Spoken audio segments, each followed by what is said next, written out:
राम जय जय राम। श्री राम जय राम जय जय राम। दृष्ट्वानुयान्तं रसिमात्मजमप्यनग्नम् देव्यो ह्रिया परिदधुर् न सुतस्य चित्रम्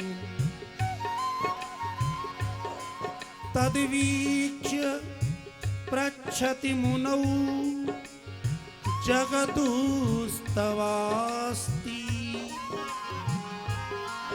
स्त्रीपुंभिदा न तु सुतस्य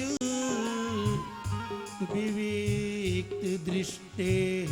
श्री राम जय राम जय जय राम। श्री राम जय राम जय जय राम।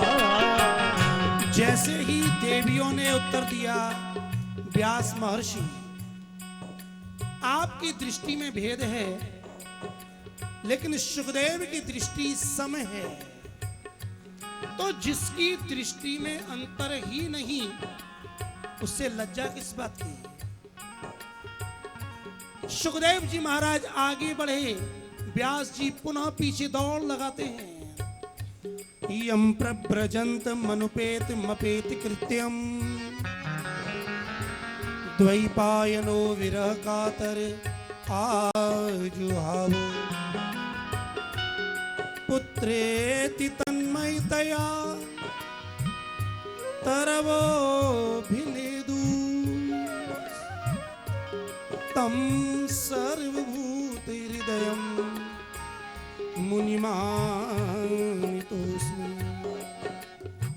हे श्री राम जय जय राम। श्री राम जय राम जय जय राम। जब सुखदेव न रुके तो सुखदेव की ओर से उस उत्तराखंड के वृक्षों ने श्री व्यास जी का अभिवादन किया। हे व्यास जी महाराज, आपकी जय हो, लेकिन आप चिंता न करें। आपका पुत्र केवल आपके लिए जन्म लेकर नहीं आया, ये तो लोक के कल्याण के लिए जन्म लेके पधारा है महाराज। हमें देखो, हम वृक्ष हैं, इससे जमीन से पैदा होते हैं, बड़े होते हैं, फूल आता है, फल निकलता है, हमारा बेटा है हमारा फल। लेकिन उस बेटे को कभी भी हम अपने पास नहीं रखते, दूसरों के कल्याण के लिए अपने पुत्र फल को दे देते हैं। आप भी अपने पुत्र को लोक कल्याण के लिए अर्पित करो। ये तो सर्वभूत रहते हैं। श्री सुखदेव जी महाराज प्राणी मात्र की आत्मा है। जब वृक्षों ने इस प्रकार समझाया, तब श्री व्यास महर्षि लौट करके आए, आश्रम में गए। आगे विचार किया कि मेरा पुत्र कैसे लौटे।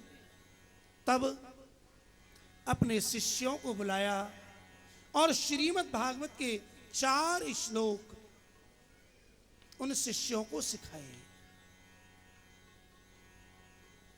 श्री सूत जी महाराज वर्णन करते हैं, व्यास महर्षि ने अपने शिष्यों को श्रीमद् भागवत के 4 श्लोकों का पाठ पढ़ाया और कहा, शिष्यों तुम उस उत्तराखंड की वादियों में जाओ और सस्वर इन भागवत के श्लोकों का पाठ करना। मुझे विश्वास है कि यदि ये श्लोक सुखदेव के कान में चले गए तो वो सुखदेव जरूर ही लौट करके मेरे पास आएगा। क्यों? क्योंकि ये भागवत केवल और केवल सुखदेव के लिए ही है। इसका प्रथम वक्ता सुखदेव है। कैसे आवे गुरु ने शिष्य को पढ़ाया। शिष्य उत्तराखंड में गए। उत्तराखंड के हिमालय के पहाड़ बड़े ऊंचे हैं। गए और सभी शिष्य एक स्वर में श्रीमद् भागवत के श्लोकों का पाठ करने लगे। सज्जनों, श्रीमद् भागवत के मूल श्लोकों में ऐसी शक्ति है कि उनका जो श्रवण करता है उसका मन पवित्र हो जाता है। ये शिष्य गए और संवेद स्वर में श्लोकों का गान करने लगे। बड़े प्रेम से गान किया है।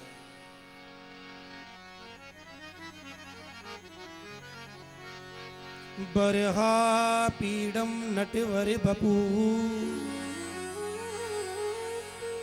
कर्णयोः कर्णिकारम् बिभ्रदिवासः कनककपिशम्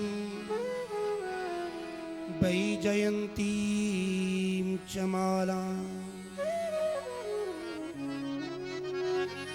रन्ध्रान् वेळोरधरसुधया पूरयन् गोपवृन्दै बृन्दारण्यं स्वपदरमणं प्राविशद गीते कीर्तिः। ये स्वर जैसे ही गूंजा, श्रीमद् भागवत के जो अक्षर हैं वो नाशवान नहीं, चैतन्य हैं। अब देखो, श्रीमद् भागवत की कथा 7 दिन 9 दिन की तो छोड़ो, एक जन्म में भी पूरी नहीं हो पाती। हमारे दीक्षा गुरु गोपाल वैष्णव पीठाधीश्वर श्री बाबा महाराज, जब हम आदरणीय गुरुजी श्री मनोहरलाल शास्त्री जी के यहाँ से पढ़ के आते तो वो गोपाल सेवा के बाद अपनी खिड़की के पास बैठ अपने आसन पर नित्य प्रति भागवत का पाठ करते हमें दर्शन देते थे। तो बड़ी कृपा करते। तो एक दिन उन्होंने ये बात कही, देखो महापुरुषों की वाणी है, जो भागवत में उतरे हुए थे, बड़े गहरे उतरे हुए थे, महाराज उनके विषय में कौन क्या कहे। जिनके आगे बड़े बड़े शंकराचार्य भी गोपाल मंदिर में स्वयं पधारते और इनके रूप को देखकर के ही मोहित हो जाते। बड़ा दिव्य स्वरूप बाबा महाराज का। मुझे याद है बाबा महाराज कहते, मैंने भागवत सुनी, भागवत पढ़ी, लेकिन इस भागवत के लिए ये एक जन्म पर्याप्त नहीं है।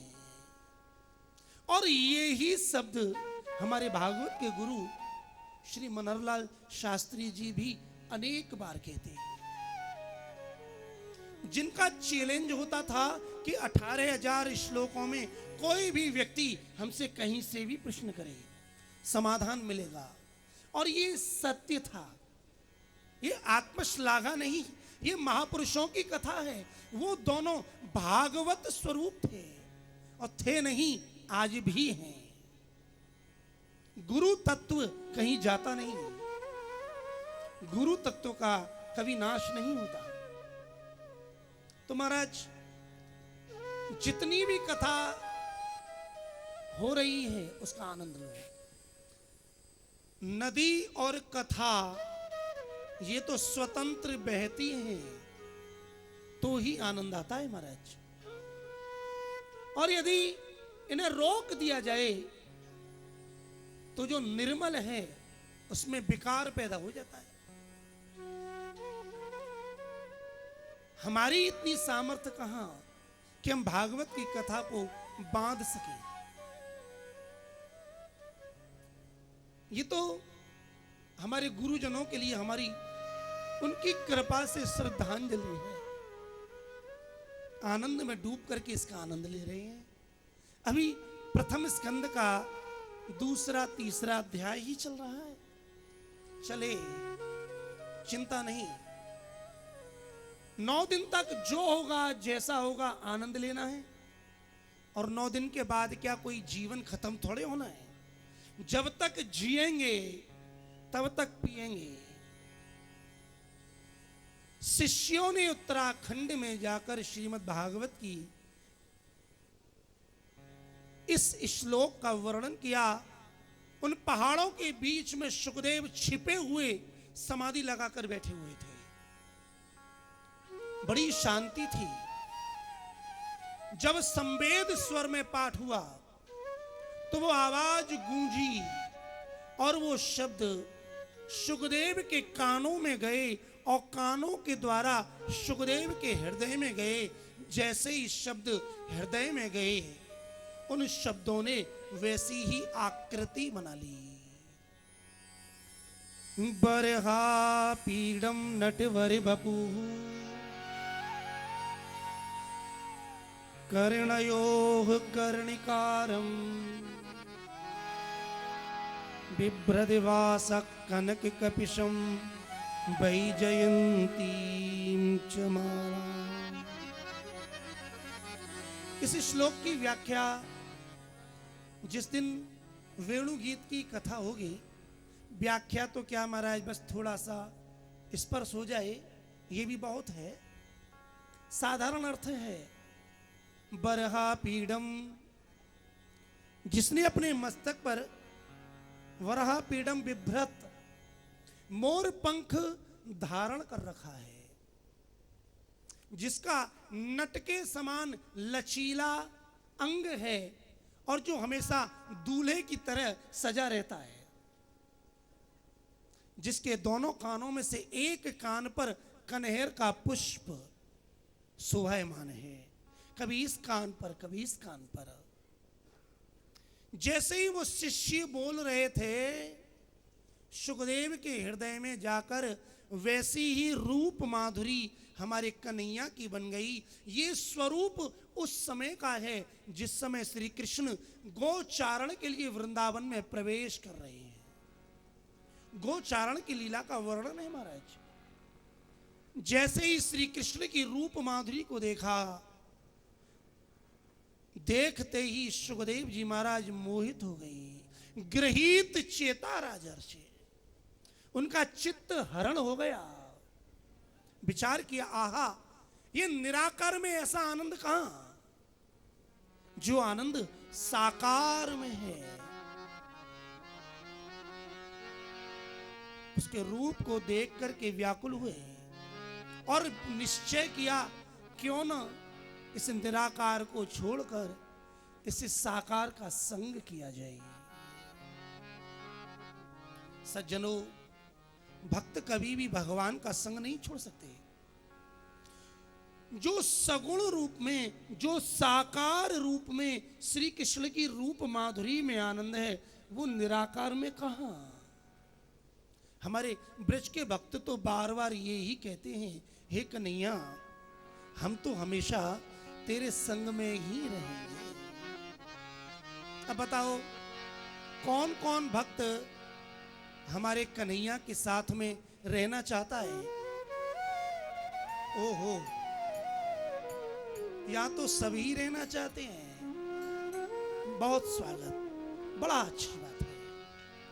तो जो जो भगवान के साथ में रहना चाहता है, तो बड़े भाव के साथ श्री कृष्ण की पावन जन्मभूमि पर श्री कृष्ण के समक्ष अपनी प्रार्थना निवेदित करे। बड़े सुंदर शब्दों में गाइएगा, केवल शब्दों से नहीं, मन की भावना से गाइएगा। ओ तेरे संग में रहेंगे ओ मोहना, वो तेरे संग में रहेंगे ओ मोहना, तेरे संग में रहेंगे ओ मोहना, तेरे संग में रहेंगे ओ मोहना, ओ मोहना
देखो, ताली तो जब कोई बंदर बंदरिया का मेला होता है ना, तो वहां भी वो बाजीगर आता है और कहता है ताली पाड़ो, ताली बजाओ,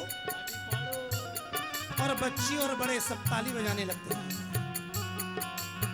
आंख बंद करो, कर ली।